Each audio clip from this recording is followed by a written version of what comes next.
Okay, after a few teething problems with the recipe, probably being a little bit too small for you to see clearly, I've tried to do it in a bigger font. But also you should be able to find the recipe in the description below the YouTube clip. So today we are cooking beef satay noodles. As usual, you're probably used to the drill by now. Long hair up, wash hands, gloves if you've got gel nails, and pinny if you've got one. Okay, there's the instructions, just in case you'd rather follow instructions rather than the video. Okay, so the first thing you need to do is to fry your pork mince over a high heat or a medium-high heat. I don't think you really need any oil, just because it's got its own fat in it, so it kind of just cooks in its own fat. So just use your wooden spoon to break that up a little bit, and then we're going to fry that until it's sort of browned through. Okay, it's starting to brown up a little bit now. Just keep breaking it up and frying it until it's all browned through. So at this point, either turn your pork mince right down to a really low heat, or you can even turn it off if you think it's fully browned through. And at this point, we're going to make our satay sauce. Really nice and simple. It probably says 25 grams, but I reckon a tablespoon of each is probably about right. So we've got a tablespoon of yeast extract. So I've got the cheaper version of Marmite there. And then I'm going to use a different tablespoon of the chilli jam. So this is just from Aldi, really cheap, about 8p, something like that. I really like it a lot. Okay, so again, another sort of tablespoon in there. And then about a tablespoon of peanut butter.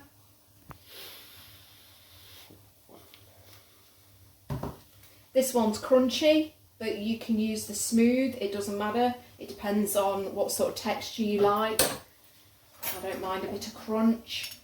And then a nice big helping of soy sauce. Again, you could use low salt for that. And then just bind it, mix it all together, and that is going to be your sauce. First and then the pan. Okay, so your pork mince is thoroughly browned through now. I'm on a low heat at the moment, and at this point you would be chopping up your garlic and putting that in if you're using fresh garlic. As you know, I like to use puree. I'm going to use my garlic puree. About a teaspoonful, I think, would be fine. There we go. And I've also got some ginger puree. So again, you can use fresh if you want, and you would have to chop that up and put that in. I'm just doing things that are nice and easy. So this is my garlic puree, in about the same amount as you've put the garlic in. That's your ginger puree in there. And finally, another spoon of yeast. So we're going to add that, and we're going to mix it all up. Okay, so now we need to add our udon thick noodles. I bought these from the supermarket. They are Amoy ready cooked udon noodles. They are straight to wok. I'm not using a wok, but they're going to go straight in the pan, and we're going to mix them all up.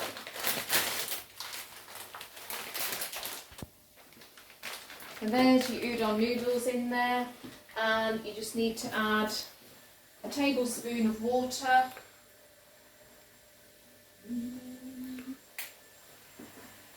There we go. And again, start to mix that up, kind of on a low to medium heat at the moment. Now, I'm going to leave that to cook through. If you're using spinach, some of you might want to use fresh spinach, and if you are, that will need to go on top of there, and then you would cover it for a couple of minutes. Doesn't take very long for the spinach to wilt, so just check it every now and again. You'll be able to see when the spinach is wilted and looks cooked. I'm actually using frozen spinach, just because that's what I've got in the freezer at the moment.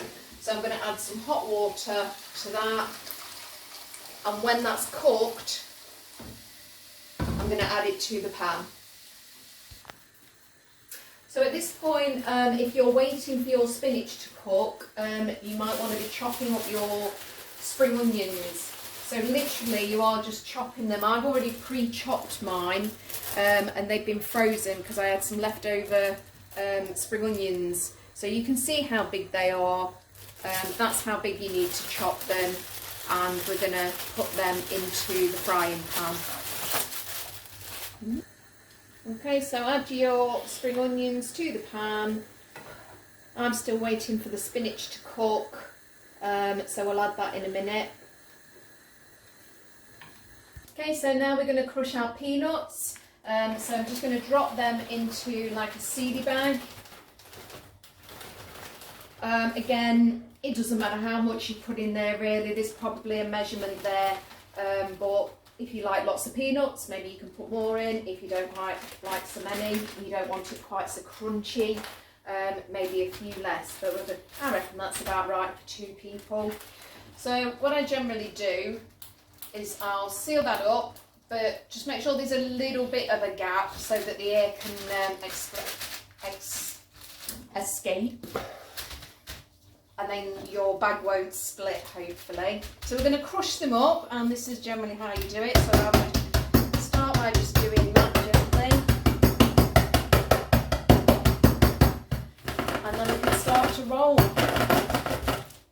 And just roll those until they are the kind of sort of size that you think you would want to eat. Now you can either put these into the mixture, which is in the pan, or you can kind of half and half it, maybe put some in and then leave some to garnish it when it's finished.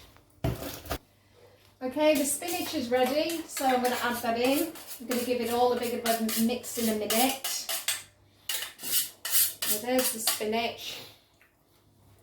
And we have decided that we're going to kind of use some of our peanuts as garnish at the end to sprinkle on top, but also that we would like some in our actual meal. So we're going to kind of do half and half. So I'm going to put about half the crushed peanuts into there. Obviously, if you have a peanut allergy, you don't want to be doing this recipe with peanuts. And you're also going to add your satay sauce. You may want to taste this before you put it in and feel like, you know, if you feel like you need a bit more peanut butter or a bit more chili jam to your own personal preference, you can just adjust it. Okay, so dish up.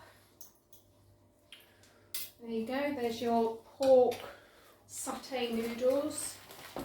Just garnish with any leftover peanuts, and that's ready. Enjoy.